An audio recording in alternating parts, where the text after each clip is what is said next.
isbitaalka guud ee degmada Qoryoole ee gobolka Shabeellaha Hoose xilligan waxaa ka jira baahiyo kala duwan haba ugu badnaatay qalab yari iyo daawo la'aan xilligan soo wajahday isbitaalka degmada Qoryoole ee gobolka Shabeellaha Hoose isbitaalka degmada Qoryoole ee gobolka Shabeellaha Hoose ay ku xiran yihiin dadyow aad u fara badan isla markaana ka kala yimaada tuulooyin dhar ah oo hoos yimaada degmada Qoryoole ee gobolka Shabeellaha Hoose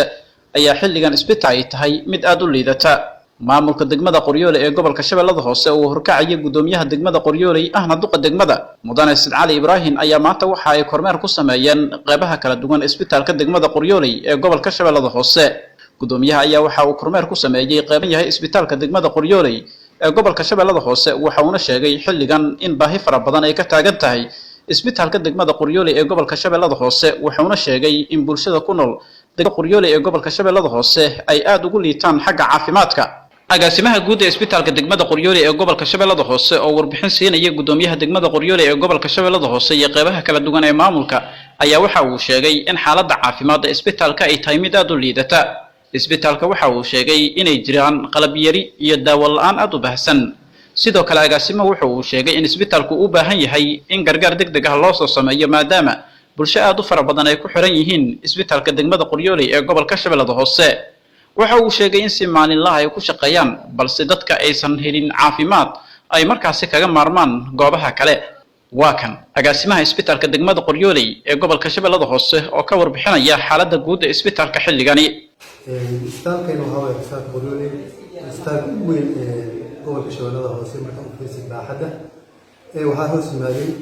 ilaa ugu yaraan 60 guri ka badan ayaa hoos yimaado marka waxaa aad ugu liidana mataqaanaa dhinaca oo daawooyinka xaggiisii waa qabadkii hoogaa dayactir u baahan yahay marka waxaan rajaynaynaa in kulli arrimahaas baahida ay jirto in wax naloo qabto dilaaya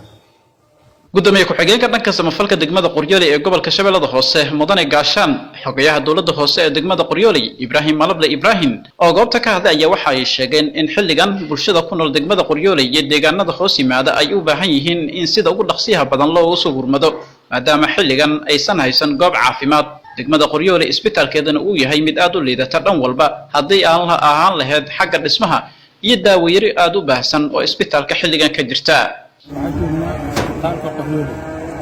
isbitaalka uweyn gobolka Shabeellaha Hoose waxaa ku jira daawo ee dawladda koonfur galbeed iyo dawladda dhexe in gargaar loo sameeyo oo wax daawo ayaa ma laha waa burbursan yahay wax loo qabto in wax loo qabto aan ka rabno isbitaalkan aad u liitaa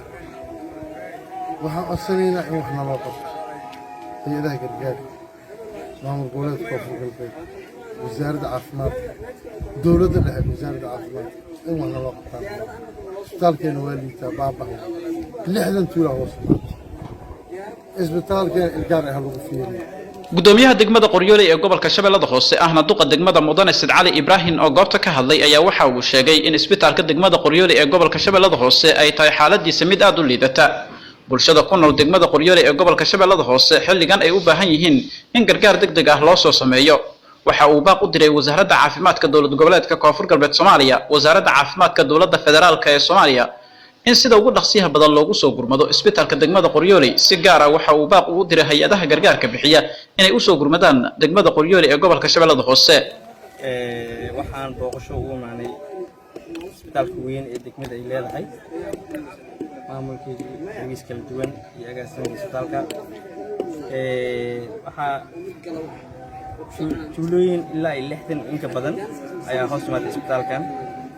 hay'ada caalami ah oo maanta ka howlgala isbitaalka ma jiraan dawlad goboleedka koonfur galbeed wasiirkiisa caafimaadka wuxuu ka soo jeedaa degmada Qoryoole madaxweynaha dawlad goboleedka koonfur galbeed Cabdicasiis Maxamed Lafgareen iyo gudoomiyaha gobolka iyo wasiirada oo kusaysa barnaamijkan iyo wasiirka ku-xigeenka caafimaadka dawladda federaalka Maxamed Said Abdul Shabaab wuxuu ka soo jeedaa degmada Qoryoole marka maalin kasta inaan baaq in soo dirno baan ka daalino waxaan mar walba ku codsanaynaa isbitaalkan il gaar ah noogu soo fiirsaan daawooyinka dayactir qaybaha kala duwan aad oo qabataan isbitaalka degmada Qoryoole waayo waa meesha kaliya bukaan socodka ama qofka markuu xanuunsan wax loo qaban lahaa hadii hooyadii dhalayso haddii dhaawac qof soo gaaro haddii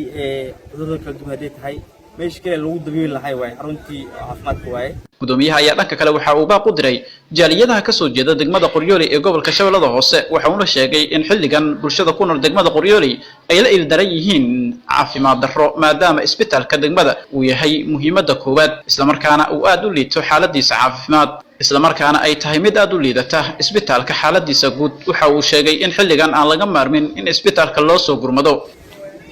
dhammaan bulshooyinka degmada Qoryooley meel kasto ay dunida ka joogto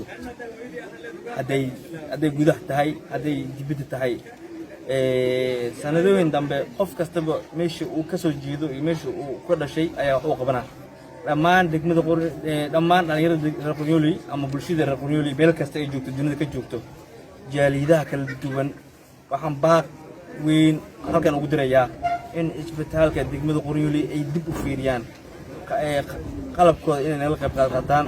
isbitaalka waxa ka muuqda burbur aad u xoogan sidoo kale waxa laga dareemayaa agab yari aad u baahsan haba ugu badnaatay daawo la'aan oo isbitaalka ka jirta waxa jira bukaanno kala duwan oo isbitaalka xilligan jiifa iyadoona inta badan bukaanada loo qaado magaalada Markay ee xarunta gobolka Shabeellada Hoose iyo deegaano kale waxaana maamulka ay ka dhawaajiyeen in xilliyada qaar ay ku dhibaatoodaan dadka xilliyada ay u socdaan ay u caafimaad tagayaan goobo kale oo ka baxsan degmada Qoryooley ee gobolka Shabeellada Hoose isla markaana laga maarmaan ay tahay in sida ugu dhaqsiyaha badan loogu soo gurmado bulshada degmada Qoryooley ee gobolka Shabeellada Hoose